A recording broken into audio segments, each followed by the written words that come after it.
And welcome to a special edition of Studio 5. As you can see, we are on the road this week in our studios in Nashville, Tennessee, Music City. This is the home of the 53rd Annual Dove Awards. And before the stars take the stage, they're sitting down with us in Studio 5. First up is Tasha Layton. She's nominated for Song of the Year, and she invited us to her home to sit down and talk about her music and her work on the road.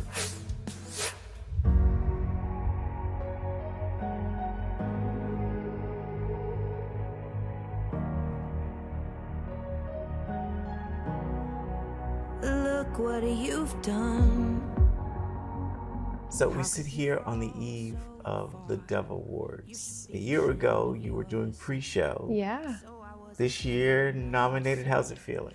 It feels great. You know, I think my personality is one. I love to see growth and progression, and I think it's just a natural progression of, you know, how things are going and the music connecting to people. And so I'm so excited. The fact that I'm doing this now, it's really, really sweet.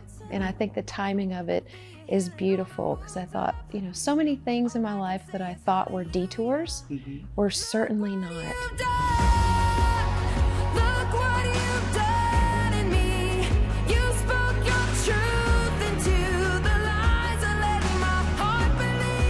How special is the nomination for specifically the Song of the Year? What's that like for you? You know, the amount of people who write in and tell me that this song is their anthem, that it's gotten them through hard times, that it has given them courage and boldness and faith to face the future. And it's just, I think it really is a testament to how this song has touched so many people. That's totally God. So you write this song with a team. Tell me about the process. What was the prayer? What were you guys trying to say? This song is my testimony in a song. And so when I walked into the writing session that day, I said, I want to write a song about what God has done in my life. And sometimes when we write the most personal songs, they end up being the most universal. And so I think that was the case for this song. It was very, very personal to me, and it ended up being something that a lot of people really caught on to. Amazed at what God is doing with it? Absolutely. Absolutely.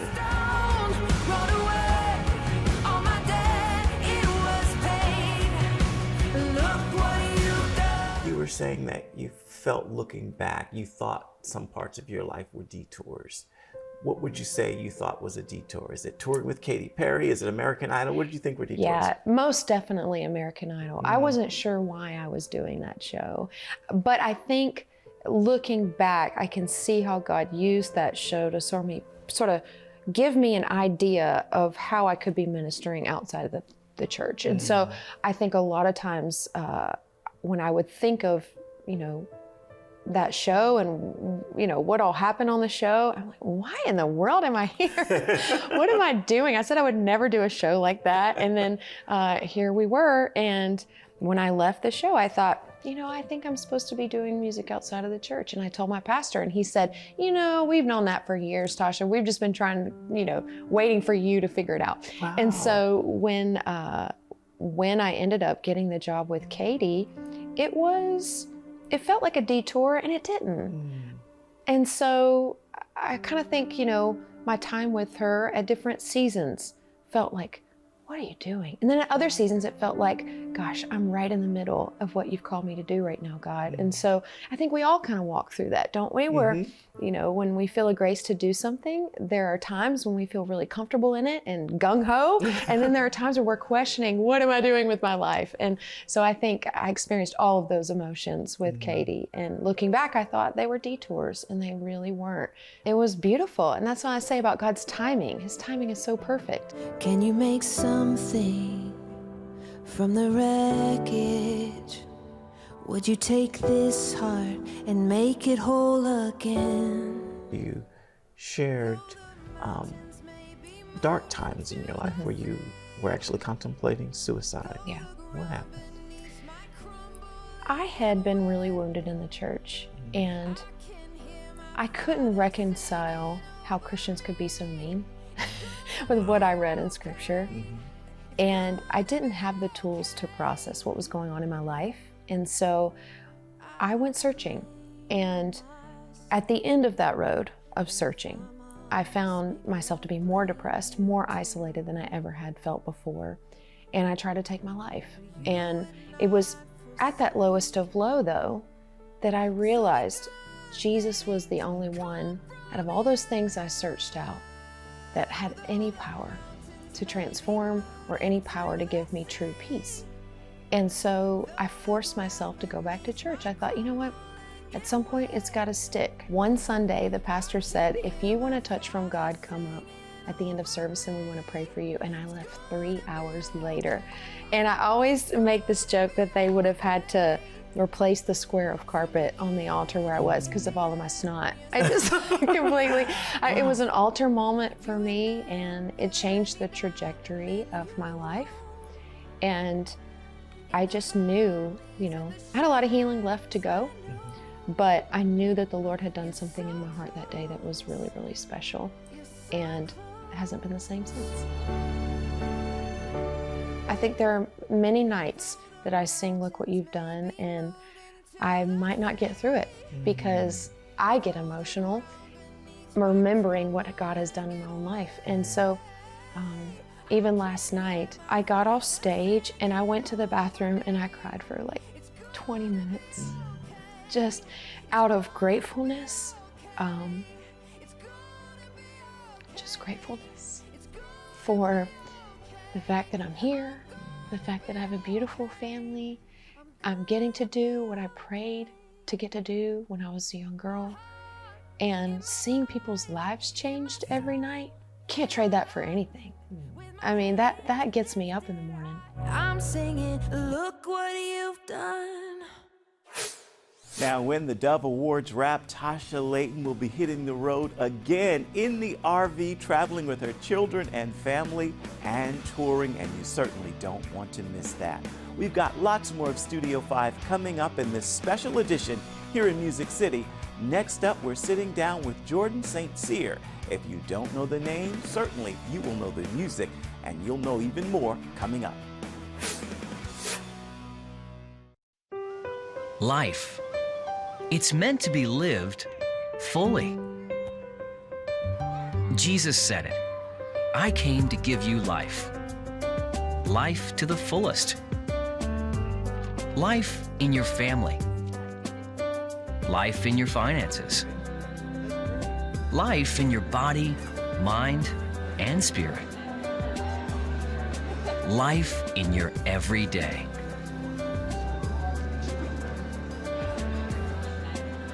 At CBN.com, we're taking what Jesus said seriously.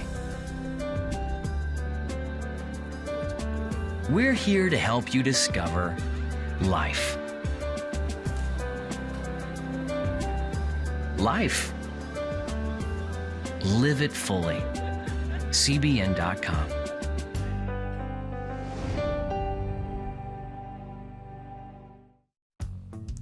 And welcome back to the Dove Award edition of Studio 5. We're in Music City talking with those who are up for the honor. And next up is someone who's been in the business for some 20 years, but he's nominated for Best New Artist. His name is Jordan St. Cyr, and he's got quite the story to tell as a newcomer to the United States, all the way from Canada. I remember how you told me I can trust you completely. So why am I doubting when you prove that you'd fight for me? Most of us will say we became familiar with you in 2020 with the single Fire. Yeah. But you've been at this longer than 2020. Yeah. 2020, yeah. right? Yeah. If you're in this with me,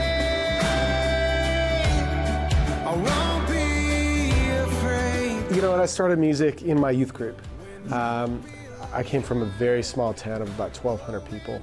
And worship was just this language I felt God gave me as a young person to just get it out. 'Cause you're walking with me. Did the singer-songwriter thing, I had a 6-year stint playing in bars and clubs with my rock bands, then kind of shifted into more of like a folk Americana. We did a couple albums like that, and this whole time I was a worship leader. You know, so we'd play like 1 a.m. sets at the bar, and again, just trying to be who God called me to be in that scenario, and then go lead worship, be at the church for 7 a.m. And I knew in that season, while it wasn't like this, you know, successful season, it was the grind. But it was the grind for my spirit and my soul of God revealing, these are my people. Wherever you are, these are my people, all looking for me. Oh, and higher, and it feels like I can barely breathe. I walk through these fires, 'cause you're walking with me. Has the voice always been so rock? Yeah, I love it. Yeah, it's always just naturally come that it's way. always been forced. It's always been a little rough around the edges, and that's just our roots. Like my dad was a songwriter and singer growing up, and this folk rock thing is just kind of at the core of our family. I remember how you showed me. This will be your first Dove Awards? As a nominee, yes. Yeah. Yes. Pretty wild. You know, a couple years ago, we weren't even on the radar. And to just be, you know, have a seat at the table, it's pretty honoring, it's pretty humbling. And we're going to be here celebrating our peers. Carry on, weary traveler. You're nominated for Best New Artist and also for short form video of the year Yeah. for Weary Traveler. Yeah. Tell me about the song and the inspiration behind this video. Well, I mean, the song was written at the height of the pandemic. We didn't know it was the height, right? But it was like we had just kind of reached that peak. And again, it was like, where do we land as believers? Where do we, you know, Jesus, his heart for us is available 24/7. And the song was inspired by, you know, Jesus saying, come to me, all you who are weary and burdened, and I will give you rest. I think that was the, you know, our little timeout that God gave us for the pandemic. It's like, hey guys, just remember, I'm right here, come to me. And it was a moment that we couldn't deny. And so for me as an individual, being on the road, my wife at home with our 4 kids, our youngest with a chronic illness, it was my wife that really was the inspiration for me. She was the weary traveler. I think a lot of mothers feel that way. The weight of this world just hits them differently. You won't be weary long. You won't be weary long. So we actually traveled to Alaska to shoot this video, and we had these amazing actors, a father and his adopted son in real life played the characters, and the symbolism there, you know, climbing these mountains in Alaska. The weather was so cold, but I think it really conveyed the heart of the song. Gonna make it home someday soon. We're gonna make it home. There's another song I'd like to get sort of the story behind, No Matter What. No matter what. You know, this song, you know, we started with fires. We walked through this season with our little girl. The weary traveler, we again encountered the next chapter, just me being on the road, my family, this overarching pandemic we're walking through. No Matter What is a song where we kind of land on what are we going to tell our hearts despite our circumstances. And so as believers, as a married couple, as parents of 4 kids, we're going to lead our hearts with the truth that no matter what comes our way, even when we don't feel like I see God moving, or I feel like the world, you know, looks like it's just heading in such a worse direction, I'm going to stand on this truth that God is faithful, and that his faithfulness, his goodness, his mercy is just as good today as it was yesterday. So I can trust in that. I can trust in that. So I stand on that truth that no matter what, God, you are faithful.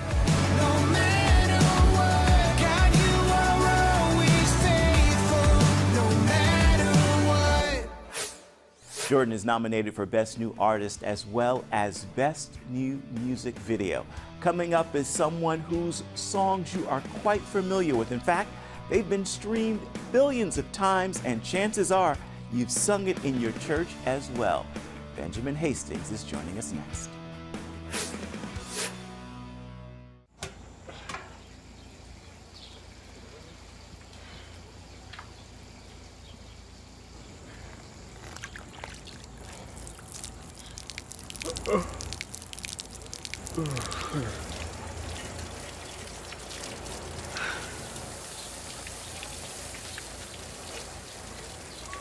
Life is better with a good night's sleep.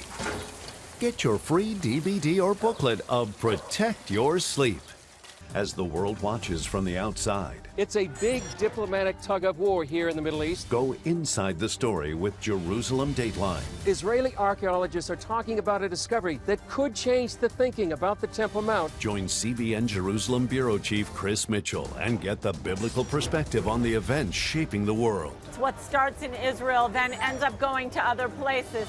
Watch Jerusalem Dateline Friday night at 8:30 on the CBN News Channel. Download the CBN News app. One place for all of your news. Breaking news alerts. Watch CBN News Channel live. CBN News, because truth matters. Get the CBN News app today.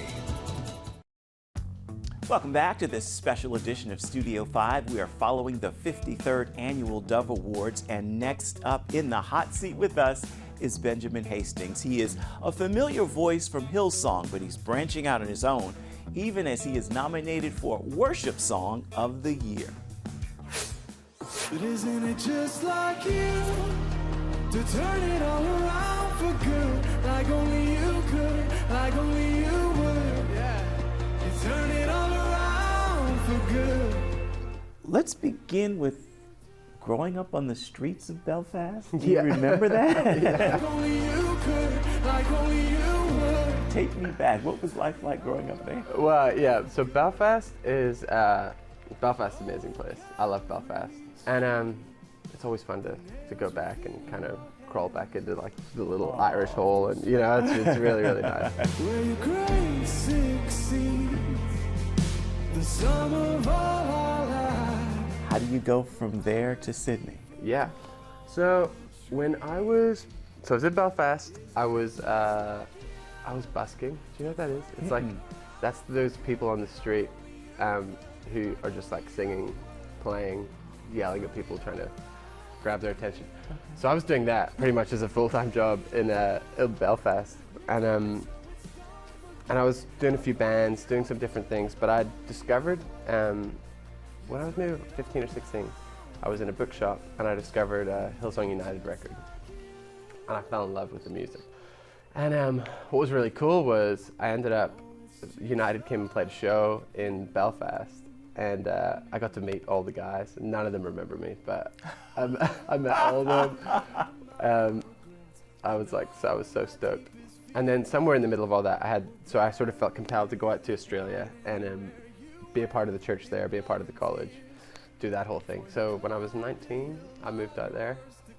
Yeah, through this kind of crazy set of events, ended up writing songs that we started using on records, and became really good friends with all those guys that I met back in Belfast. And yeah, it was a whirlwind. I love the way you blow by. I'll start writing some songs. Yeah. Okay, because if we were to say what those songs were, I mean, virtually every Christian church will know.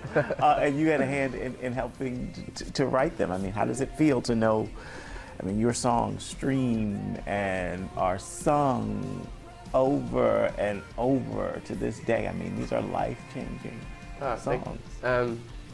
Yeah, it's kind of surreal. Like if I ever get to be in a church and hear someone leading like a song that I got to play a part in, it's this really surreal, beautiful moment where you're like, it doesn't feel like mine. Does that make sense? It feels like you create something and then you hand it over to the church, really.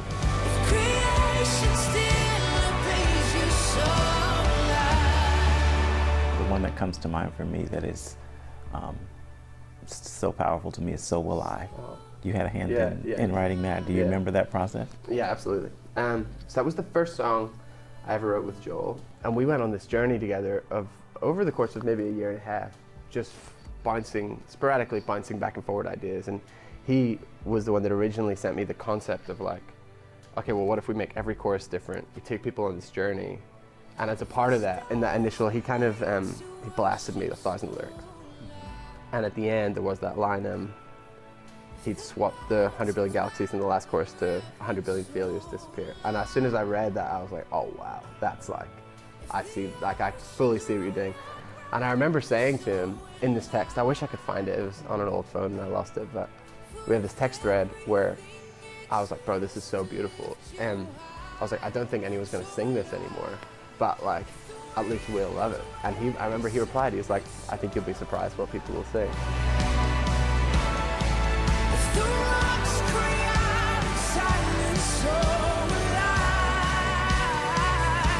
Fast forward to today, here, Dove Award Day, nominated for Best Worship Recording, Know You Will. Yeah. Tell me about Know You Will.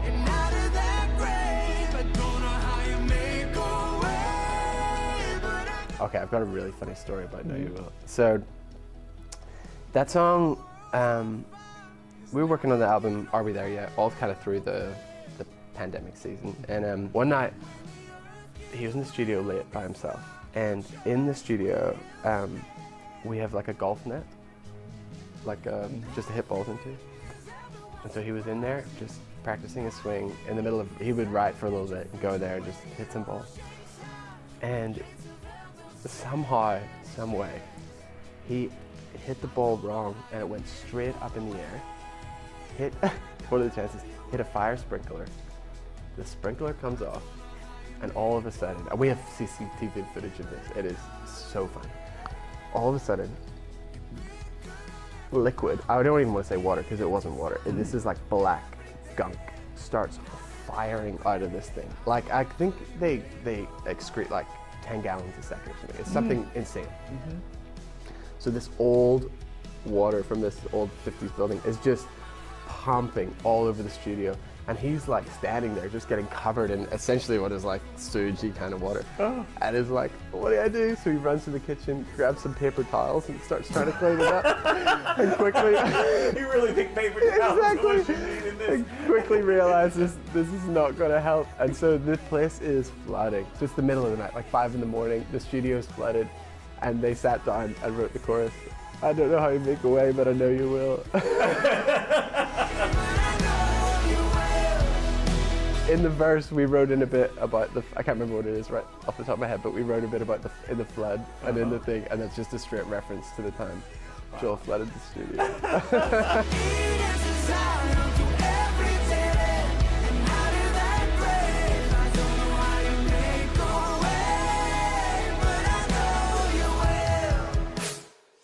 And Benjamin's new album is coming out on November 4th. 25 tracks, you'll want to hear them all. Stay with us, we've got lots more of Studio 5 coming up all the way from Music City, Nashville, Tennessee, home of the Dove Awards. On October 1st, 1961, history was made when a tiny station began transmitting the first signals of the Christian Broadcasting Network. CBN, the Christian Broadcasting Network. And now, a new era has begun with the all-new CBN News Channel. Just moments ago, the Iron Dome intercepted an incoming rocket right on the Gaza border. Administering in this area, spiritual warfare is definitely involved. A 24/7 news network, bringing you the news you want from a source you can trust. In Kenya, 40% of the medical services are actually provided by these Christian hospitals. Let's talk about the economy. Believers here are joining together to win people to Jesus Christ. All your favorite shows now in one place. Go to cbnnewschannel.com to find out how to get the CBN News Channel on your TV all day, every day. CBN News.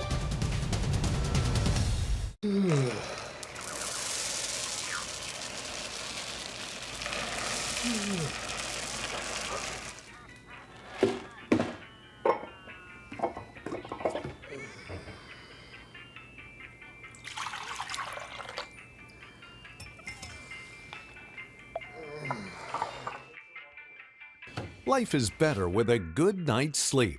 Get your free DVD or booklet of Protect Your Sleep today. Life. It's meant to be lived fully. Jesus said it. I came to give you life. Life to the fullest. Life in your family. Life in your finances. Life in your body, mind, and spirit. Life in your everyday. At CBN.com, we're taking what Jesus said seriously. We're here to help you discover life. Life. Live it fully. CBN.com. Welcome back to Studio 5. We're in Music City, and as you know, music drives this show every week. And we've got a special What's Playing in My Ear this week. Selah actually sang to us as they sat in the hot seat to talk about being nominated for Inspirational Album of the Year. Take a listen to this tune.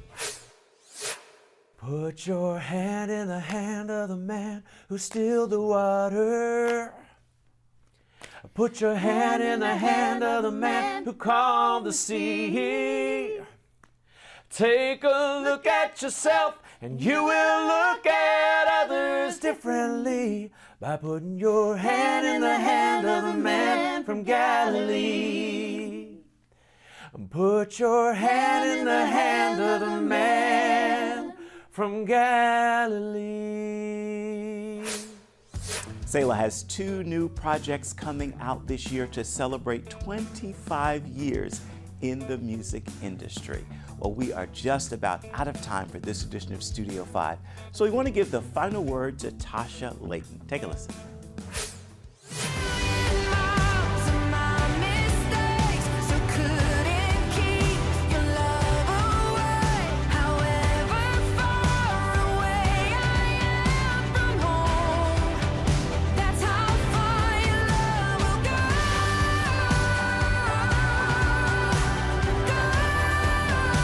You're from Spartanburg, South Carolina? Yeah. Okay, I knew you from South Carolina. Yeah. If you could go back in time and speak to that young girl in South Carolina and give her some words of advice in light of the life that lies ahead, what would you tell her?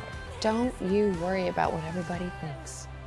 Don't live your life for the fear of man. You know, Scripture says the fear of God is the beginning of wisdom. And I think we too often have the fear of man, and it influences everything we do. And I would just tell that young girl, don't live your life for other people or even for yourself. When you live for God, He fulfills the things in your heart.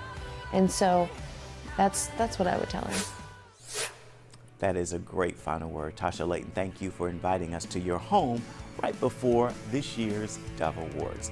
That is going to do it for this edition of Studio 5. We thank you so much for watching. In the meantime, make time to uplift someone around you, and then please come on back and see where Studio 5 is going to take you next week. Bye-bye. Thank you for watching.